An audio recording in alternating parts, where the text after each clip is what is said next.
یمن کا امیر تاجر امراء القیس یمانی، جس کو اللہ نے 2 بیٹیاں عطا کی تھیں، اس نے جب مولا علی علیہ السلام کے فضائل سنے تو آپ مدینے آئے اور مدینے والوں سے پوچھنے لگے کہ میں علی کے فضائل سن کے اس کا دیوانہ ہو گیا ہوں، اے مدینے والو مجھے امام علی کی خدمت میں لے کے چلو۔ جیسے ہی امراء القیس نے مولا علی علیہ السلام کے چہرے کو دیکھا تو آپ قدموں پہ گر گئے اور آنکھیں نم کر کے عرض کرنے لگی کہ یا علی، میں آپ کی محبت میں دیوانہ ہو چکا ہوں اور یہ چاہتا ہوں کہ آپ مجھے اپنے ہی شہر میں مقیم کریں اور میری ساری دولت ہدیتاً قبول کریں۔ امام علی علیہ السلام نے فرمایا، اے امراء القیس یمانی، تمہاری ساری دولت تمہاری دونوں بیٹیوں کی ہے، اس کو برابر برابر تقسیم کر دو، وہ یہاں مدینے میں رہنا شروع کر دو۔ پھر وہ عرض کرتا ہے، یا علی، میں نے آپ کے حکم کو اپنی سر آنکھوں پہ رکھا، لیکن اب میرا بھی ایک عرض قبول کیجیے۔ میں چاہتا ہوں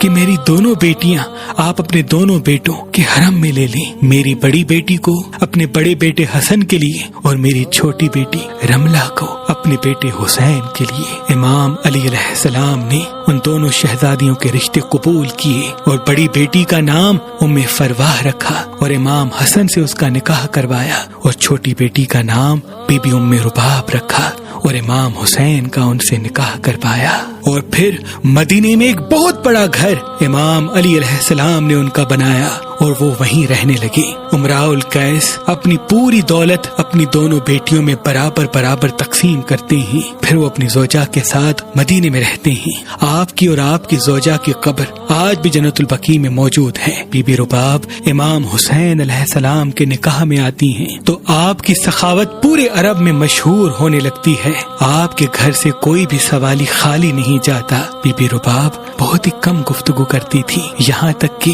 اگر کوئی آپ سے سوال کرتا تھا تو آپ امام حسین کو مسکرا کے دیکھتی تھی اور دل ہی دل میں یہ چاہتی تھی کہ اس سوال کا جواب آپ کے امام حسین خود دیں۔ اور امام حسین بھی بی بی رباب سے اتنی محبت کرتے تھے کہ جب جب بی بی رباب اپنے والد کے گھر جاتی تھی تو آپ فرماتے تھے کہ مجھے وہ گھر اچھا نہیں لگتا جس گھر میں رباب اور سکینہ موجود نہ ہوں۔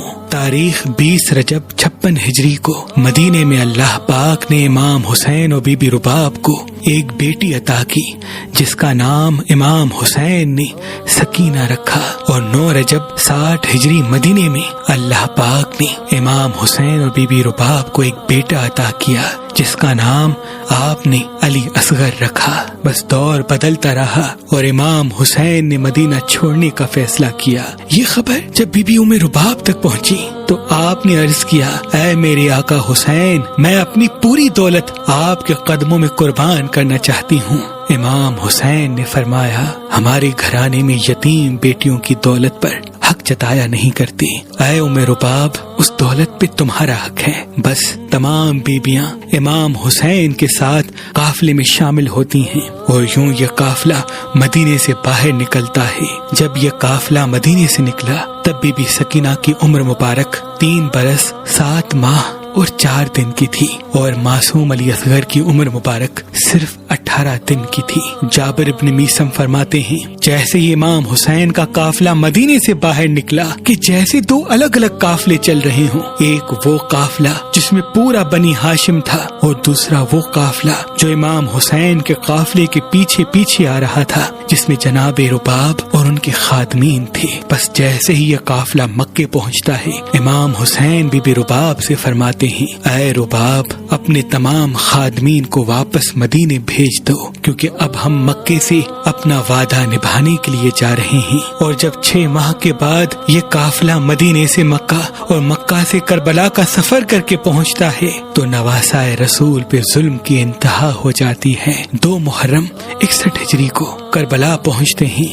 7 محرم کو آپ کا پانی بند کیا جاتا ہے اور یوں بچے التش التش پکارنے لگتے ہیں۔ جب 9 محرم کی رات آتی ہے تو بچوں کے خشک منہ ایسے کھلتے ایسے بند ہوتے ہیں جیسے مچھلیاں پانی کے بغیر تڑپتی ہیں۔ بس کربلا کی مائیں اپنے اپنے بچے کو وصیت کرتی ہیں، ویسے ہی بی بی رباب علی اصغر کو سینے سے لگاتی ہیں اور کہتی ہیں، اے میرے اصغر، سب آپ کے بیٹے جوان ہیں لیکن تیری عمر صرف 6 ماہ کی ہے۔ اے میرے بیٹے، مجھے قیامت میں اپنی دادی فاطمہ کے سامنے پشیمان نہ کرنا، کل ایسی قربانی دینا کہ قیامت تک میں سرخرو ہو جاؤں۔ بس صبح کا سورج طلوع ہوتا ہے، ہر کوئی شہید ہونے کے لیے میدان میں جاتا رہتا ہے، یہاں تک کہ امام حسین علیہ السلام تنہا رہ جاتے ہیں۔ بس آپ میدان میں آ کے کہتے ہیں، حل من ناصر ینصرنا۔ تاریخ نے لکھا، آسمان تڑپنے لگا، زمین ہلنے لگی،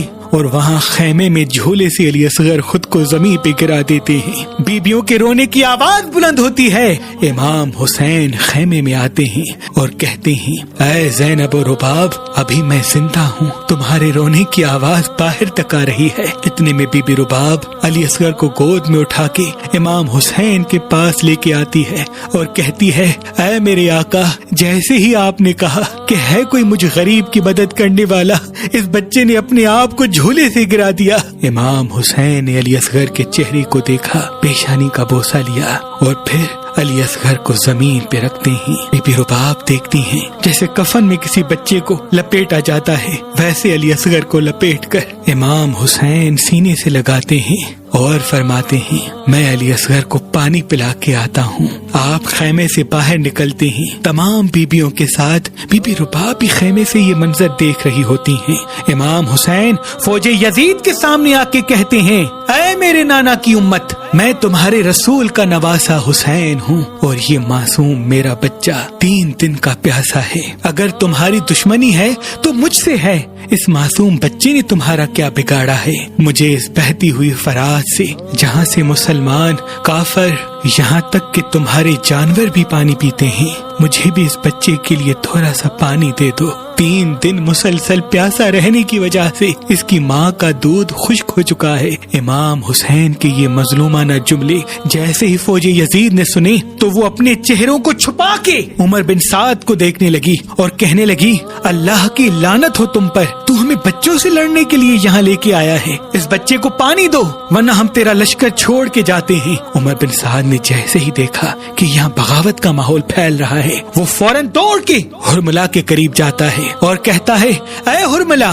دیکھ کیا رہے ہو؟ اس بچے کا نشانہ لو اور فوراً شہید کر دو۔ حرملہ کہتا ہے، اے عمر بن سعد، میرے پاس تو صرف وہی تیر ہیں جن سے جنگلی جانوروں کا شکار کیا جاتا ہے، اس معصوم بچے کو کون سا تیر ماروں؟ عمر بن سعد کہتا ہے، جو بھی تیر تیرے پاس ہے اس سے اس بچے کا نشانہ لے۔ بس حرملہ نشانہ لیتا ہے، جیسے ہی نشانہ لے تیر اس کے ہاتھوں سے گر جاتا ہے، دوسری مرتبہ کوشش کرتا ہے، تیر اس کے ہاتھوں سے پھر سے پھسل جاتا ہے۔ جب تیسری مرتبہ بھی ایسا ہوتا ہے تو عمر بن سعد غصے میں کہتا ہے کہ تو عرب کا سب سے بڑا نشانے باز ہے اور تجھ سے یہ بچہ نہیں مارا جاتا۔ عمر بن سعد کہتا ہے، میں جیسے ہی بچے کا نشانہ لیتا ہوں تو پیچھے خیمے سے ایک بی بی قرآن سر پہ رکھ کے روتی ہے، شاید یہ اس کی ماں ہے۔ عمر بن سعد کہتا ہے، تو خیموں کی طرف نہ دیکھ، بس بچے کو شہید کر دے۔ تاریخ نے لکھا، اس تیر کی 3 نوکیں تھیں، جیسے ہی حرملہ علی اصغر کا نشانہ لے کے تیر چلاتا ہے، اس تیر کی ایک نوک علی اصغر کے ایک کان کو چیر کے دوسرے کان سے باہر نکل جاتی ہے، دوسری نوک گلے کو چیر کے امام حسین کے بازو پہ آ لگتی ہے اور تیسری نوک علی اصغر کی کمر کو چیر دیتی ہے۔ امام حسین کے ہاتھوں میں ننھا معصوم بچہ ایسے تڑپنے لگتا ہے جیسے مچھلی پانی کے بغیر تڑپنے لگتی ہے۔ امام حسین اپنے معصوم بچے کو دیکھتے ہیں اور چاہتے ہیں کہ خون علی اصغر زمین کے حوالے کریں۔ زمین روک کے کہتی ہے، اے نواسا رسول، اس معصوم بچے کا خون ہم پہ نہ پھینکیے گا ورنہ قیامت تک ہم سے اناج نہ اگلے گا۔ امام حسین چاہتے ہیں کہ اس معصوم بچے کا خون آسمان کے حوالے کریں تو آسمان رو کے کہتا ہے، اے نواسا رسول، اس معصوم کا خون ہماری طرف نہ پھینکیے گا ورنہ قیامت تک پانی نہ برسے گا۔ امام حسین علی اصغر کے خون کو اپنے چہرے پہ ملتے ہیں اور کہتے ہیں، اے اللہ، میرے بچے کی قربانی قبول کرنا۔ بس خیمے کی طرف جاتے ہیں، علی اصغر کا واحد جنازہ ہے۔ امام حسین کچھ قدم خیمے کی طرف بڑھتے ہیں، پھر کچھ قدم پیچھے کی طرف ہٹتے ہیں اور دل ہی دل میں یہ سوچتے ہیں کہ اب رباب کو اصغر کیسے دکھاؤں گا۔ اتنی دیر میں بی بی رباب خیمے کے پردے کو ہٹاتی ہیں۔ امام حسین نے جیسے ہی بی بی رباب کو دیکھا تو فرماتے ہیں اے رباب میں کون ہوں؟ بی بی رباب فرماتی ہیں آپ میرے آقا ہیں، مولا ہیں، میرے وارث ہیں۔ امام حسین اپنی آنکھیں نم کر کے اپنی ابا کو جیسے ہی ہٹاتے ہیں بی بی رباب چیخ کے روتی ہیں اور کہتی ہیں اے اللہ یہ کیسے ظالم لوگ ہیں کہ 6 ماہ کے بچے پہ بھی رحم نہیں کرتے۔ امام حسین نے بی بی رباب اور معصوم سکینہ کو دلاسا دیا اور پھر فرمایا اے رباب خیمے کے پیچھے اس معصوم بچے کی قبر بنا دیتے ہیں۔ امام حسین اپنے معصوم بچے کو ذوالفقار سے قبر کھود کر کربلا کی گرم زمین میں دفن کر دیتے ہیں اور میدان کی طرف پلٹ کے شہادت کا جام پی لیتے ہیں۔ بس شہادت امام حسین کے بعد فوج یزید نے خیام کو جلا دیا، بیبیوں کے سروں سے چادروں کو لوٹ لیا۔ کبھی شمر بی بی سکینہ کو تماچے مارتا ہے، کبھی کوئی ظالم بی بی زینب و بی بی رباب کو تازیانے مارتے ہیں۔ بس شام غریبہ آ گئی، ہر بی بی اپنے بچے کی لاش پہ روتی رہتی اور بی بی رباب و بی بی زینب امام حسین کے پامال جسم سے لپٹ کر آہ فغاں کرتی۔ رات ڈھلنے لگی اور 11 محرم کا سورج طلوع ہوا۔ عمر بن سعد نے کہا تمام شہیدوں کے سر کاٹو، اب ہمیں کوفے سے ہوتے ہوئے شام تک جانا ہے اور یزید کو یہ دکھانا ہے کہ ہم نے آل محمد کے بڑے اور چھوٹے کسی بھی جوان پہ رحم نہیں کیا، سب کے سر کاٹے جاتے ہیں اور نیزے پہ سوار کیے جاتے ہیں۔ اتنے میں کسی ظالم نے کہا ایک سر اس میں کم ہے۔ پوچھا گیا کس کا سر؟ تو وہ ظالم کہتا ہے اس معصوم بچے کا سر نہیں ہے جس کو حسین پانی پلانے کے لیے میدان میں لے کے آئے تھے۔ عمر بن سعد کہتا ہے جاؤ نیزے ہاتھ میں لو اور کربلا کی زمین پہ مارتے رہو، یہیں کہیں حسین نے تدفین کیا ہوگا۔ بس جلے ہوئے خیموں کی راکھ پر فوج یزید نیزے مارتی رہتی ہے۔ بس ایک نیزہ جیسے ہی زمین پہ لگ کے آسمان کی طرف بلند ہوتا ہے تو اس پہ معصوم علی اصغر کا جسم بھی پرواز کرنے لگتا ہے۔ بی بی رباب نے جیسے ہی اپنے بچے کے جسم کو نیزے پر دیکھا تو امام حسین کی لاش کو لپٹ کے روتی ہیں۔ اتنے میں وہ ظالم علی اصغر کے معصوم جسم کو زمین پہ رکھتا ہے اور خنجر نکال کے آپ کا سر تن سے جدا کرتا ہے، جسم کو وہیں دھوپ پہ چھوڑ دیتا ہے اور کٹے ہوئے سر کو نیزے پہ سوار کرتا ہے۔ بی بی رباب آسمان کی طرف دیکھ کے فریاد کرتی ہے کہ اے اللہ میرے حسین اور میرے بچے کا جسم دھوپ میں پڑا ہے، اب جب تک یہ رباب زندہ رہے گی نہ ٹھنڈا پانی پیے گی اور نہ ہی کبھی سائے میں بیٹھے گی۔ بس شمر آ کے بی بی رباب و بی بی سکینہ کو تازیانے مارتا ہے اور قیدی بنا کے کوفہ و شام کی طرف آل محمد کو لے جایا جاتا ہے۔ بس وہ بیبیاں قید ہو کے کوفہ پہنچتی ہیں اور کوفہ سے شام آتی ہیں۔ شام کے قائد خانے میں بی بی رباب سے بی بی سکینہ کو الگ کیا جاتا ہے۔ وہاں بی بی سکینہ اپنے بابا کو یاد کر کے روتی ہیں اور یہاں بی بی رباب کبھی امام حسین کو یاد کرتی ہیں، کبھی اپنے معصوم علی اصغر کو روتی ہیں اور کبھی اپنے 4 سالہ بیٹی کی غربت پہ آنسو بہاتی ہیں۔ بس جیسے ہی بی بی سکینہ کی شہادت ہوتی ہے آپ بی بی سکینہ کے جسم سے لپٹی ہوئی مسلسل روتی رہتی ہیں۔ امام سجاد علیہ السلام نے 3 دنوں کا پانی قائد خانے میں اکٹھا مانگا تاکہ وہ بی بی سکینہ کو غسل دلوا سکیں۔ بس جیسے ہی بی بی زینب اور بی بی ام رباب اور بی بی فضہ مل کے بی بی سکینہ کو غسل دیتی ہیں، اتنی دیر میں بی بی رباب چیخ کے روتی ہیں، بی بی زینب ان کو دلاسا دیتی ہیں۔ امام سجاد نے جیسے ہی یہ آواز سنی تو بی بی زینب کو طلب کیا اور فرمانے لگے کہ اے میری ماں بیبیاں کیوں رو رہی ہیں؟ بی بی زینب نے فرمایا اے سجاد تمہاری چھوٹی بہن کربلا سے لے کے کوفہ تک، کوفہ سے لے کے شام تک ایک ہی لباس میں قیدی رہی ہے۔ کبھی ان کو شمر کے تازیانے لگتے تھے، کبھی ان کو اونٹ سے کرایا جاتا تھا۔ اے سجاد ہم جیسے ہی غسل کے لیے سکینہ کا لباس اتارتے ہیں تو بی بی سکینہ کے لباس کے ساتھ ان کی کھال بھی اتر آتی ہے، یہ منظر رباب سے دیکھا نہیں جاتا۔